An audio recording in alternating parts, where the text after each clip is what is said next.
તો કાશ્મીરમાં થયેલ આતંકી હુમલાને લઈને સમગ્ર દેશમાં રોષનો માહોલ છે। 1971ના યુદ્ધમાં ભુજ ખાતે રાતોરાત રનવે બનાવનાર બહેનો સાથે વાતચીત કરવામાં આવી। માધાપરની વિરાંગના બહેનોએ ગુજરાત ફર્સ્ટ સાથે વાતચીત કરી। બહેનોએ જણાવ્યું કે પહેલગામમાં બનેલી ઘટના ચિંતાજનક છે। પાકિસ્તાનની અવળચંડાઈ ચલાવી લેવાય નહીં। સરકારે પાણી અને વસ્તુઓની લેવડદેવડ બંધ કરવી જોઈએ। પાકિસ્તાને જડબાતોડ જવાબ આપવો જોઈએ। रामजी धनजी वरसाणी, लालजी अर्जन वेकरिया અને વીકે પટેલ એ ત્રણ કંટ્રાટીને ભેગા કર્યા।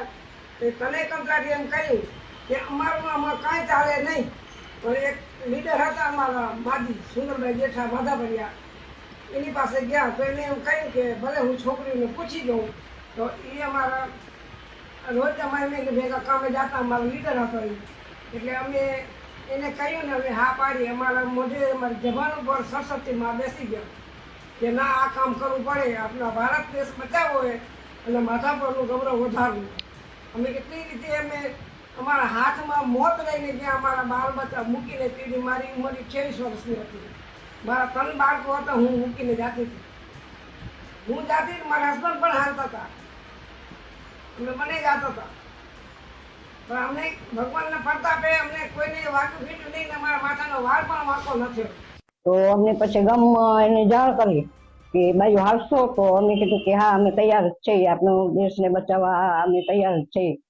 તો પહેલો દિવસ તો અમે 30 બાઈ ગયું, 30-35 બાઈ ગયું। પછી એમ કરતે કરતે વધતી આવી બાયું, 300-350 થઈ ગયું। તો એ અમે બધું રેડી કરી દીધું। અને પહેલે દી તો સીધું ગયું તો અમે પાણી તો ગરમ ગરમ પીત્યું અને ખાવા તો મળ્યું નહીં। ત્યારે ભુજના સ્વામી આવ્યા, મંદિરવાળા, એ કે બાયું આવ્યું છે માધાપરની કામ કરવા, પણ એને કાંઈ મળ્યું નથી। ત્યારે એ લોકોએ અમારા હારું સુખડી અને ફ્રૂટ લઈ આવ્યા। તો અમે સાડીના છેડામાં લઈને ખાતી આવ્યું ને કામ કરતી આવ્યું। તો એ લોકોએ જાણ કરી દીધી હતી કે પહેલું સાયરન વાગે ત્યારે તમને છુપાઈ જવાનું, પાકિસ્તાનનો પ્લેન આવશે, અને બીજું સાયરન વાગે ત્યારે તમે કામ કરવા લાગી જાજો બહાર નીકળીને। અમે જે પર્યાવરણ પડે તો એમાં સીધું લખાઈ જાય અને કપડાં પહેરી જાય અમે ખાલી ગ્રીન કલરના, કેમ કે પર્યાવરણમાં ભરી જાય, નહીતર પાકિસ્તાન વાળાને એમ થાય અહીંયા બાઈ લોકો કામ કરે। એવી રીતે અમારા દિવસ ગયા હતા।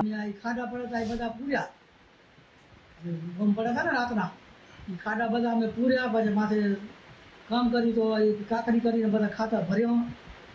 3-4 દિવસ સુધી એમને કામ કર્યું। પાણી ભૂલના સંતો આવતા ગયા હતા। હુમલા કરે તો અમે તો નાની થયું, મોટા હોય એને જોવું જોઈએ ને કે હુમલા કરે એની આપણી વસ્તુ હોય, જાતિ હોય ને બંધ કરી નાખવી જોઈએ।